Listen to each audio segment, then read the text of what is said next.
तब्बल 46 वर्षापूर्वी म्हणजे 1979 साली आलेला अष्टविनायक हा चित्रपट आजही लोक आवडीने पाहतात. या चित्रपटातील गाणीही खूप प्रसिद्ध आहेत. विशेषतः या चित्रपटातील अष्टविनायका तुझा महिमा कसा हे गाणं आज इतक्या वर्षांनी देखील तितकेच आवडीने ऐकले जाते. या चित्रपटात सचिन आणि वंदना पंडित ही नवीन जोडी मध्यवर्ती भूमिकेत पाहायला मिळाली होती. मुख्य अभिनेता म्हणून सचिन ह्यांचा हा दुसरा सिनेमा होता, तर वंदना पंडित ह्यांचा पहिला सिनेमा होता. वंदना पंडित ह्यांनी या चित्रपटात जबरदस्त काम केलं होतं. मात्र एवढा चांगला अभिनय करूनही आज अष्टविनायक चित्रपट सुपरहिट होऊनही त्या पुन्हा फारशा कुठे दिसल्या नाहीत. हा एक सिनेमा करून त्यांनी चित्रपटसृष्टीला रामराम ठोकला. त्यांनी असे का केले आणि सध्या ते काय करतात ह्याची माहिती आम्ही तुम्हाला या व्हिडिओद्वारे देणार आहोत. अष्टविनायक चित्रपटाचे दिग्दर्शन राज दत्ता ह्यांनी केलं होतं, तर निर्माते सचिन पिळगावकर ह्यांचे वडील शरद पिळगावकर हे होते. नायक म्हणून सचिन पिळगावकर ह्यांचे नाव फायनल झाल्यावर नायिकेचा शोध सुरू झाला. सचिन त्यावेळी फक्त 21 वर्षांचे होते आणि मराठी चित्रपटसृष्टीतील सर्व नायिका वयाने फार मोठ्या होत्या. त्यामुळे भक्ती बर्वे ह्यांनी देखील चित्रपटात काम करायला नकार दिला.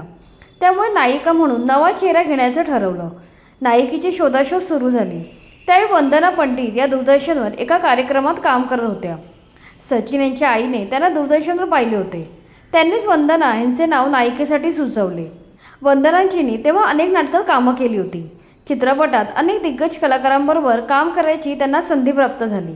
अनेक दिग्गजांचा भरणा असलेल्या या सिनेमात त्यांनी जबरदस्त काम केलं. म्हणूनच आज कित्येक वर्षानंतरही त्यांची भूमिका प्रेक्षकांच्या लक्षात राहिली आहे.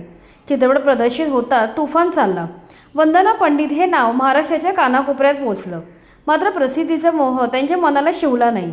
त्यांनी लग्न केलं आणि पुण्यात कौटुंबिक व्यवसायात त्या व्यस्त झाल्या.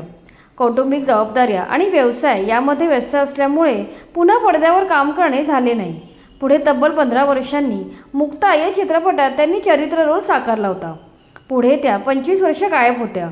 नंतर त्या माझ्या नवऱ्याची बायको या मालिकेच्या काही भागात दिसल्या होत्या. या मालिकेत त्यांनी सौमित्रच्या म्हणजे अद्वैत दादरकरच्या आईची भूमिका केली होती.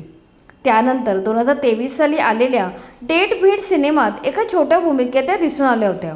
अशा प्रकारे वंदना पंडित या अष्टविनायक सिनेमाच्या भव्य यशानंतर काही मोजक्या कलाकृतीत दिसून आल्या. वंदना पंडित या मूळच्या वाईच्या आहेत, परंतु वडील हैदराबादला वैद्यकीय क्षेत्रात असल्याने त्यांचं बालपण हैदराबादमध्ये गेलं.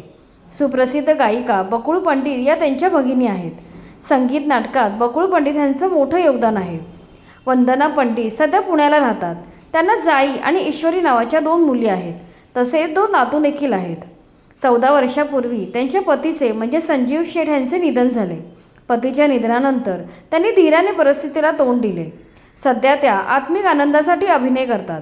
त्यांना आणखी विविध भूमिका साकारताना पाहण्यास प्रेक्षक उत्सुक आहेत.